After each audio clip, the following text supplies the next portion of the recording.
Halo, assalamualaikum warahmatullahi wabarakatuh. Berjumpa lagi dengan saya Muhajir Juli di channel YouTube Muhajir Juli. Saudaraku sekalian, dalam 2 hari ini saya sering mendapatkan pertanyaan dari beberapa teman atau dari beberapa orang yang berasal dari luar Aceh. Mereka bertanya terkait dengan kopi ganja dan penggunaan ganja di Aceh. Nah, Aceh kadung diidentikan dengan ganja. Tanah di Aceh memang di beberapa tempat itu sangat subur sebagai lahan untuk ditanami ganja. Dan terbukti memang banyak sekali operasi kepolisian yang berhasil menemukan ladang-ladang ganja di pedalaman-pedalaman Aceh. Akan tetapi ganja di Aceh dengan orang Aceh itu tentu dua hal yang berbeda. Pertama, saya ingin meluruskan tentang informasi bahwa kopi di Aceh itu dicampur dengan ganja. Itu tentu sesuatu yang keliru. Karena sejauh pengetahuan saya, 36 tahun sudah saya hidup di dunia ini, itu belum pernah saya menemukan kopi yang benar-benar diracik dengan ganja. Kopi ya kopi, ganja ya ganja. Artinya bahwa kenikmatan kopi Aceh itu murni karena keaslian dan kualitasnya, bukan akibat ditambah ganja. Itu. Tapi di luar memang berkembang bahwa bubuk kopi Aceh itu telah dicampur dengan biji ganja, ditumbuk kemudian disajikan sehingga rasanya itu memang membuat kita ketagihan. Padahal itu pendapat yang keliru. Siapapun yang menggemari kopi pasti akan ketagihan tanpa perlu dicampur dengan ganja, karena kopi itu sendiri mengandung kafein yang membuat kita memang kecanduan. Kemudian, apakah benar orang Aceh menghalalkan ganja seperti pendapat beberapa orang di media sosial dan yang bertanya langsung kepada saya? Saya ingin sampaikan seperti ini, bahwa ganja itu disepakati oleh ulama itu sebagai sesuatu yang haram untuk dikonsumsi dengan tujuan untuk mabuk. Itu satu. Kedua, ada juga ulama yang memutuskan itu penggunaannya dalam tujuan apapun kecuali untuk kondisi darurat itu tidak dibenarkan. Nah, banyak juga tudingan-tudingan yang mengatakan bahwa kuliner Aceh seperti mie kuning yang orang luar sering menyebutnya mie Aceh, kemudian kuah belangeng, kuah siitik khas Biren di kampung saya, kemudian kuliner yang lain itu semuanya dicampur ganja. Sahabat, tidak ada kuliner di Aceh yang dicampur ganja. Tidak ada, sahabat. Kuliner Aceh itu kaya rempah. Mengapa kemudian rasanya luar biasa? Karena memang campuran rempahnya yang sangat kaya. Kari-kari di Aceh itu khas dengan kari-kari yang masuk kategori kelas berat. Nah, jadi kemudian juga ada penggunaan santan di luar kuah belangong. Itu ada penggunaan santan seperti di masa merah dan segala macam. Itu yang membuat dan ditambah dengan rempah-rempah lain yang membuat kemudian rasanya enak. Jadi tidak ada mie Aceh, kemudian kuah belangong, kuah siti, kuah simano. Kuah simano itu kari ayam, kemudian kuah siti itu adalah kari bebek. Itu yang dicampur dengan ganja, itu tidak ada, sahabat. Jadi sangat keliru ketika memahami bahwa kuliner Aceh itu telah dicampur dengan ganja. Tidak ada. Bahkan dilarang. Bahwa ada pengetahuan di masyarakat Aceh, ganja itu bisa membuat daging empuk. Tapi dalam praktiknya itu sangat jarang, bahkan saya tidak pernah menemukan ada keluarga atau warung yang menggunakan ganja sebagai bumbu untuk membuat daging itu empuk. Termasuk orang jualan sate matang itu di Biren, itu juga tidak menggunakan ganja untuk mengempukkan daging, tapi ada bumbu-bumbu lain seperti campuran nanas dan segala macam yang kemudian digunakan untuk mengempukkan daging. Jadi tidak menggunakan ganja sama sekali. Kemudian, benarkah orang Aceh itu menggemari ganja? Itu juga tidak benar sama sekali. Memang ada kelompok-kelompok tertentu yang jumlahnya sangat sedikit itu yang mengonsumsi ganja dicampur dengan rokok, itu kemudian dihisap. Itu ada, kita tidak bisa membantah, itu ada, tapi jumlahnya itu sangat sedikit. Misalkan seperti ini, saya ingin gambarkan, dalam 10 orang pemuda yang merokok belum tentu ada 1 orang yang melinting ganja dan kemudian dihisap.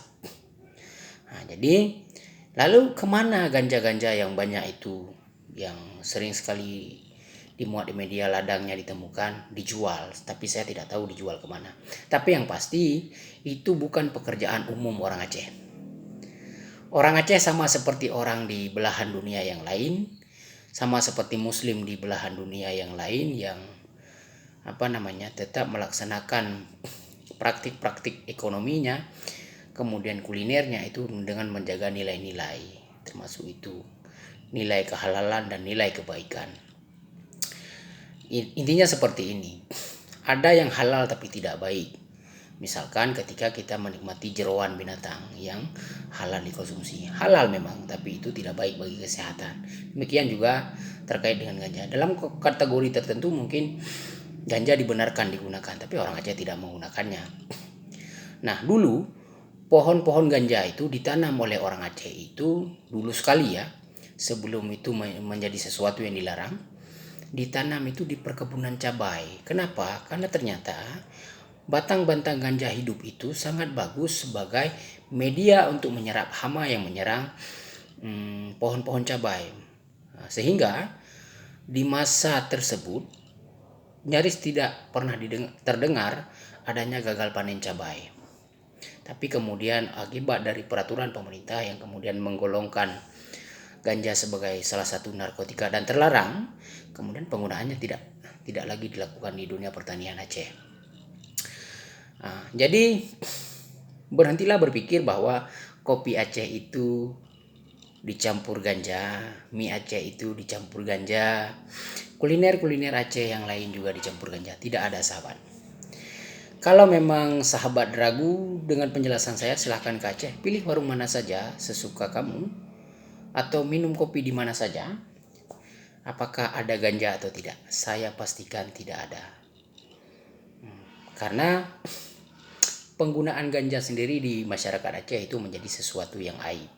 Orang-orang yang berganja, menghisap ganja, itu juga mendapatkan stigma negatif dari masyarakat. Jadi apabila ada anak-anak muda, geng-geng kecil di kampung-kampung itu atau di kota-kota yang hidup dengan gaya berganja seperti itu akan mendapatkan penilaian negatif dari masyarakat dan tidak ada keberanian mereka untuk menghisap ganja di tengah-tengah komunitas masyarakat.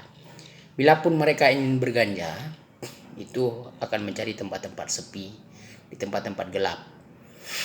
Nah, sahabat, artinya bahwa ganja itu bukan sesuatu yang legal di Aceh dan orang Aceh tidak gemar juga mabuk-mabukan.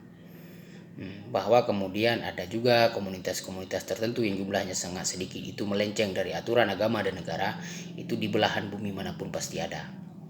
Jadi tetaplah berbaik sangka. Aceh itu seperti Anda, ada yang baik, ada yang tidak baik. Aceh itu adalah negeri yang nyaman, negeri yang sentosa, negeri yang memiliki sumber daya alam yang luar biasa, negeri yang ramah, masyarakatnya yang ramah, masyarakatnya yang bersahabat, masyarakatnya yang heterogen, masyarakatnya juga kosmopolit.